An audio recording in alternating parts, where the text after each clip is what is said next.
What's up? We're back with a new episode of Comic Book Movie News, and we have a lot to talk about today, including our first topic, Wonder Woman 1984, or Wonder Woman 84 as it's called, may still be releasing in December and then going video on demand or to HBO Max, I believe they said, in January. The other option is it moves to summer release. Nick, what are your thoughts on those two possibilities, and which one would you prefer, as well as which one do you think is more likely? I think, as with a lot of the other big blockbusters we've talked about and have seen like fall into delays and whatnot over the past few months, just save it for theaters. Just push it like as far as you can to like try and get a theatrical release on both like as a moviegoer and also like when you think about it as like an economic option. If you do it like 2 weeks and then have it on HBO Max, you're gonna lose out on money. Yeah, You put it on any streaming service, the Pirate Bay is gonna have it like an hour later. It is like that's how it's gonna be regardless. Like, and so I just push it as far as you can for a theatrical release. Like obviously, like none of this is like viable or what anyone wants, but it's it's better just to just push it, especially for something as big as Wonder Woman, as big as any like action film. You want a theater to experience that in, and Wonder Woman is such a big viable property for DC and for Warner. Just just push it as far as you can. Like I've come to like this realization, like if if those film studios just started pushing these films like like insane like amounts of months like ahead of time, like then they can pull it back if need be. But the micro releases are just making it like worse, the feeling worse. It's like, yeah, okay, we'll see it in a few months. We'll see it a few months after that. Just push it as far as you possibly can, and then you can bring it back. It's easier to bring it back than just like keep pushing. So just place it as far as you can that you can secure a theatrical release, and then if you want to reorganize, then you reorganize. But just don't put it on streaming, right. because then what, like gonna charge $30 like Mulan? That's not gonna happen. No one's gonna buy it. I mean, Hmm. more people will probably buy it than Mulan. Hmm. Yes, that's true. Still not enough. And Yeah. here's the thing: like, that film needs to stay in movie theaters for a while. It can't just like. Mhm. I understand you might want to give the movie theaters money now, but they need money long term, and they need a lot of it to stay out of Mhm. debt long term. And you're just not gonna make the money. So maybe you somehow manage to get like 500 million, Yeah. which would be crazy because COVID right now all around the world is on an uptick. Lockdowns. I mean, I really don't see it as feasible going in December and then going to HBO Max. Move Hmm. it to the summer like you should have beforehand. Fast Nine did it right. A Quiet Place did it right. They move it 6 months to a year and they say, this is when we're going to release it. Don't waste your marketing money. Like, that is the number one thing. Yeah, like Tenet, I know like cost so much more than it should have been because they kept like they had to keep remarketing and rebranding. While like you look at Batman and Dune, or like West Side Story, their first delay, they like already next year that was it, and now they have room to like adjust if need be. So Yeah, and you like make it so these films don't cost extra money. Like, it makes logical sense for the studio. Like, I yeah. don't I don't understand if it's something with shareholders that they keep on pushing it back a little bit and a little bit and a little bit. But I don't get it. Just push the movies back to like April or May. We have great news about, these possibilities of having vaccines in final stages of trials. Like, Mhm.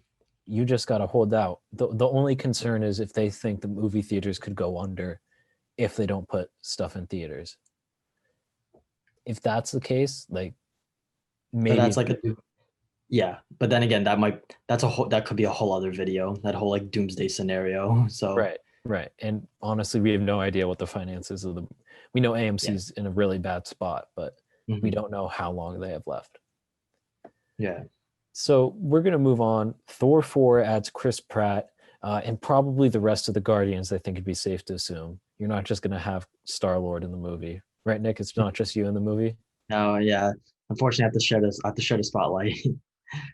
Uh, Everyone- but what are your thoughts on Thor 4 adding the Guardians to the cast? Was this already kind of expected for you, or what did this come as a surprise?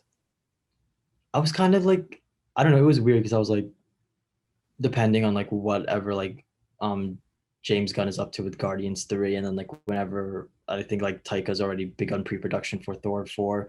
Like I was always like unsure of like would the Guardians actually be there, because like they could feasibly like explain it away like he like why he isn't with them anymore, but like at the same time I was like that's too though that's like a source of good connectivity that would be too good to like throw away. So I guess the final confirmation that like yeah the Guardians are appearing is it's nice, it makes sense. I don't think there'll be a big part in it, like just because like Jane Foster being Thor and like Christian Bale being a villain, like I don't think they'll be in there all that much, but I think like at the very least, like that's just a cool piece of connectivity from Endgame to Love and Thunder. So nice to have that confirmation. It just makes sense. Yeah, I'm really curious how everyone's going to play into that story because I believe Valkyrie, Tessa Thompson's coming back, which means my boy Korg, one of my favorite supporting characters, coming back. Absolutely love Korg. I need more of him in every film. Just needs to pop up in every film. Him and Deadpool. He becomes a new cameo. Exactly. There's no explanation for why he's there, but he's there. He's just there in every movie saying, "Hi, my name is Korg. I'm made of rocks." Like that's all I need. But I'm excited about this. It was kind of expected that they'd be in the movie. I mean, it was obviously set up at the end. Feige definitely had his plans for the next phase when they filmed that scene. So it wasn't really unexpected to me. There's definitely a reason they were on the ship. My thing was always like, is Thor going to be in Guardians of the Galaxy, or Guardians of the Galaxy going to be in Thor? So it seems like Guardians of the Galaxy are going to be in Thor. We know that's shooting first because James Gunn's shooting Peacemaker with John Cena in January. Right. Which is, I believe, when Thor 4 production starts up. So I bet you Guardians shoot their scenes first, and then they go on to the Guardians filming. That'd be my reckless speculation there. All right, and speaking of Peacemaker, we're going to head into that next. What were your thoughts when you heard the new castings, and would you break it down for everyone who was cast? Oh, yeah, sure. So the first two sort of familiar ones are comedian Steve Agee, and hopefully I pronounced that right, and Brightburn actress Jennifer Holland. They'll be reprising their roles as what are their names? They're both like government aid type characters. I believe Agee's character is called John Economos, and then Holland's is called Amelia Harcourt, and they'll be reprising their roles from the Suicide Squad sequel. So they're coming back. A little connectivity there between the movie and the spinoff. And then the new cast consists of actor Chris Conrad, who's playing DC superhero Vigilante, Robert Patrick from Terminator 2. He was the T-1000. He'll be playing, and him and then Orange is the New Black's Danielle Brooks have playing two new characters. Not sure yet if they're going to be revealed as other DC people, but for right now, it appears they're just added new characters for the show. So what were your thoughts when you heard this casting? Was this like a big excitement, or like was there someone in the cast or a role they're playing that you thought was cool, or you're like, all right, I'll kind of see where this goes? Yeah, I think well, for Holland and Agee, I'm not sure because I haven't seen the Suicide Squad. So but I think it's cool that Gunn like did cast some people over from that movie. I think Robert Patrick caught me off guard just because I was like, oh my gosh, like the T-1000 is going to show up in the Peacemaker, and he'll be presumably sharing screen time with John Cena. I was like, that's gonna be the funniest, like it's gonna be just like a funny thing to watch unfold. Haven't seen Orange is the New Black, so I can't really comment on Danielle Brooks, although Gunn spoke very highly of her. So I'm excited. I trust that she's a great actress. I know Orange's cast is like really well acclaimed.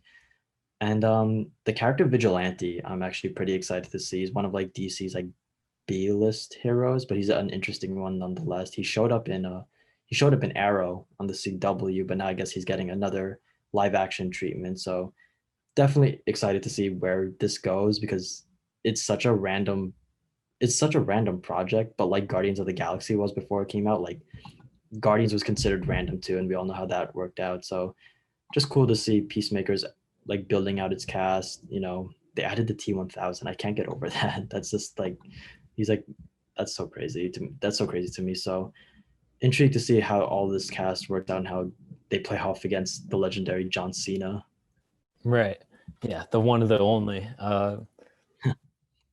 I'm I'm kind of like meh. I'm not really familiar with a lot of the cast, so I'm like, I trust James Gunn. He got Right. this. Um, so that's kind of my feelings on it, but I like that you're excited about it. Yeah. Moving on, Gotcha. we have the biggest news, other than Wonder Woman. Mhm. WandaVision is its release date is January 21st. Right. Now, for those of you who thought it was releasing in 2020, like I did in December, and we're super excited that we got to go from Mandalorian to WandaVision right away, I Mhm. share your pain. I share your pain. But I understand at the same time. They were doing reshoots very recently, probably on way too tight of a deadline with all the COVID restrictions and stuff like that. Probably was a mess to get it done in December, and they needed Yeah. to push it to January. Yeah, I remember when I Completely saw understandable. yeah, when I saw the reports, it was like WandaVision finishes filming. I was like, "Aren't you guys due in like 2 months?" I was like, "Wait, I thought you guys were done." But yeah, it just makes sense. I figured that's the way it was gonna go. Same with like Falcon and the Winter Soldier. I'm not even sure where they're at in their production, but it, it it's another case of it is what it is Right. type thing. Yeah, I think the advantage WandaVision had was that a lot of it was shot without a ton of special effects. Yeah. I think at parts like I haven't seen the show, so I could be completely wrong. But from what I've Mhm. read, I mean, the theme of being like a sitcom, I know they had a live audience for parts of it, which is Yeah. pretty cool that they're doing that. Really curious on how it's going to turn out. Mhm. But it seems like there was a lot of stuff that they did practically in camera, which may have just Mhm. made it easier to do a lot of the post. And I don't know when they started filming, but they may have had a lot of the special effects already done. Yeah. Yeah. But at least it's kind of crazy when you think about it, like there was literally no MCU content this year outside of Agents of Shield's final season. And like I haven't really watched Agents. I don't know if you do, but like it's kind of crazy. Like that was the one sole thing that was Yeah. MCU related this year after the big Right. year they had in 2019. Right. So as I say, there was no MCU content this year. Mhm. Um, yeah, I mean, I don't know what to say. I'm kind of bummed we have to wait till January as a Disney Plus subscriber who's looking for more stuff outside of The Mandalorian. I mean, The It's okay. High Mandalorian is School High School Musical season 2 is coming out. The Mandalorian is not only carrying Baby Yoda, but he's carrying all of Disney Plus on his back Yeah, right now. basically. So we need those Marvel shows to start coming out so Disney Plus starts being worth the price of admission. Mhm. But we're gonna move on to the Snyder Cut, the one, the only. So I thought they were going to be more reshoots. I think the reshoots were shorter than I thought. They were only like a week or two, right? Yeah, something like that. And I guess Zack Snyder said his Justice League reshoots were about 4 to 5 minutes long, Yeah. which is, to be honest, is nothing. I mean, that's Yeah. not much at all. I was surprised that it. I guess it's a big film. Like it's crazy to shoot stuff on those films. So I guess 2 weeks for 4 to 5 minutes, like 1 to 2 weeks for 4 to 5 minutes is good. But to me, that whole Mhm. concept is just crazy. I was like, I what? just think it was like I think it was just I don't know. Yeah, it was just like a kind of funny thing to read because it was like, yeah, we're actually like only doing 4 to 5 like minutes of footage in like the 4 hour thing that is the Snyder cut. I was like, okay, I guess so. Like, I don't know if you read this story. Like, he had to like direct Ezra Miller like from across like because Ezra Miller's in London filming Fantastic Beasts 3, and he had to like direct him over like computers. He had to like the Fantastic Beasts crew had to be like his hands. I was just like, wow, like I don't know, Yeah, that it's just like a funny thing. Like he reassembled all these people, but like, it's really just like more touch-ups than anything else. that's not the first time it happened. I was listening to an interview with Ryan Johnson. Uh, Mm, cue everyone saying something in the comment section. Uh, and he was talking about how he had to direct a film shoot from like Zoom, yeah. where they showed him what the camera saw like was seeing, and he just had to Mhm. like direct from Zoom. I was like, what? Right. That's crazy. Like, given it was a commercial, right? It's not a full on feature production, but still, that's nuts to even think about. That's a thing that needs to be done now. Right. Um, but yeah, I mean, 4 to 5 minutes. What's going to be in it? We know Jared Leto's in it. his Yeah. Joker's in it. So I'm curious if that's going to delve into maybe because he killed Robin, right? Yes, he killed Robin. I think.